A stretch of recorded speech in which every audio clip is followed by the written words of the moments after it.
At 7:15 on the morning of June 12, 1962, a guard at Alcatraz reached through the bars of Frank Morris's cell and pushed what appeared to be a sleeping man's head. It rolled onto the floor.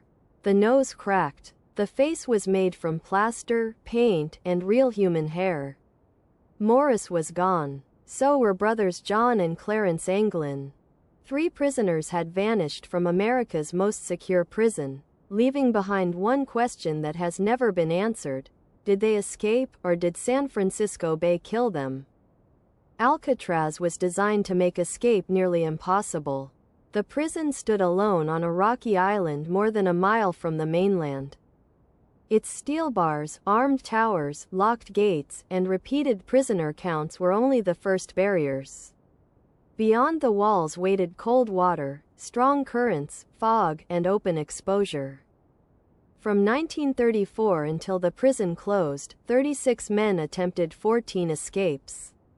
Nearly all were caught or did not survive. Frank Morris arrived in 1960 after repeated prison escapes. He was observant, patient, and experienced at finding weaknesses. John and Clarence Anglin arrived soon afterward. The brothers had grown up swimming in the waters of Florida and already knew Morris from another prison. Their cells were close together in cell block B. A 4th inmate, Alan West, joined their plan. The weakness they found was behind the small ventilation grills beneath their sinks. The concrete surrounding the openings had been damaged by years of moisture. Beginning in December 1961, the men quietly widened the holes. They used discarded saw blades, spoons, and a homemade drill powered by the motor of a broken vacuum cleaner. Prison Music Hour helped cover the noise. Progress was painfully slow. Every scrape risked discovery. During inspections, they concealed the damaged walls with cardboard, suitcases, and fake vent covers. Eventually, each hole became large enough for a man to crawl through. Behind the cells was an unguarded utility corridor. Pipes ran upward through the darkness. The escapees climbed them to a hidden space above the cell block, where they created a secret workshop. Guards walked below while the men built the equipment that might carry them to freedom. They collected more than 50 prison raincoats. In the workshop, they cut and stitched the rubber material into life jackets and a raft approximately 6 feet wide and 14 feet long. They sealed the seams with heat from steam pipes and pressure from a heavy plank, a process they may have learned from magazines. They carved wooden paddles and converted a musical instrument into a device for inflating the raft. But equipment alone would not fool the night guards. The prisoners also built remarkably realistic dummy heads using soap, toilet paper, cement fragments, flesh-colored paint, and human hair gathered from the prison barber shop. At night, the heads would lie on their pillows beneath blankets, appearing to be sleeping men. The group still needed a route outside. From their workshop, they climbed pipes toward the prison roof, nearly 30 feet above. A ventilation cover blocked the final opening. They loosened it and temporarily held it in place with a fake bolt made from soap. After roughly 6 months of preparation, the plan was ready. On the evening of June 11th, the men placed the dummy heads in their beds and began crawling through the holes behind their cells. But Alan West faced a disaster. The opening in his wall was still too small.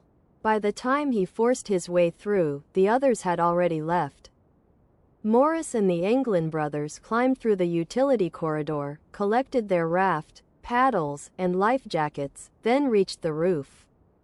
They crossed the prison building in darkness, slid down a bakery smokestack, climbed 2 fences, and moved toward the northeast shore. Searchlights swept the island, yet no alarm sounded. At the water's edge, they inflated the homemade raft. Their reported plan was to paddle toward Angel Island, then cross Raccoon Strait into Marin County. Once on land, they intended to steal clothes and a car. Sometime around 10 o'clock, the 3 men pushed into the black water and disappeared. The escape was not discovered until the next morning. Alcatraz immediately went into lockdown. Boats and aircraft searched the bay. Officers examined the cells and found the widened vents, hidden workshop, tools, raincoat material, and the dummy heads that had fooled the guards. Alan West eventually described the plan to investigators. The evidence confirmed much of his account. Within 2 days, a rubber-sealed packet of letters linked to the men was recovered. Investigators later found pieces of wood resembling paddles, scraps of rubber inner tube, and a homemade life vest washed onto Cronkite Beach. But they found no bodies and no confirmed trace of the escapees. The official theory was that Morris and the Anglins drowned. The bay water was cold enough to cause rapid exhaustion and hypothermia. Currents could push swimmers away from their intended route and into the Pacific. The homemade raft might have leaked or broken apart. No clothes or car were reported stolen in the area, despite the men supposedly planning to take both. For 17 years, the FBI examined leads across the country. Agents interviewed relatives, compared fingerprints, checked reported sightings, and looked for evidence that the men had contacted their families. Nothing proved they were alive. The FBI closed its investigation in 1979 and transferred responsibility to the United States Marshals Service. Yet the drowning theory has never ended the mystery. No bodies were recovered. The absence of a stolen car does not prove that the men failed. They might have reached a different shoreline, received outside help, or avoided crimes that would attract attention. Later experiments showed that a carefully timed crossing could have been possible. Strong currents were dangerous, but at certain moments they could have carried a raft toward land rather than out to sea. The Anglin brothers were experienced swimmers, and the escape plan showed patience, practical skill, and extraordinary attention to detail. Over the years, relatives reported strange signs. Family members described unexplained flowers arriving after the brothers disappeared and alleged sightings outside the United States. A photograph claimed to show John and Clarence in Brazil years later, but it was never conclusively authenticated. A letter supposedly written by John Anglin surfaced decades after the escape, claiming all 3 men had survived but that Morris later died. Its authenticity also remained unproven. Every new clue creates the same problem. It is interesting, but not definitive.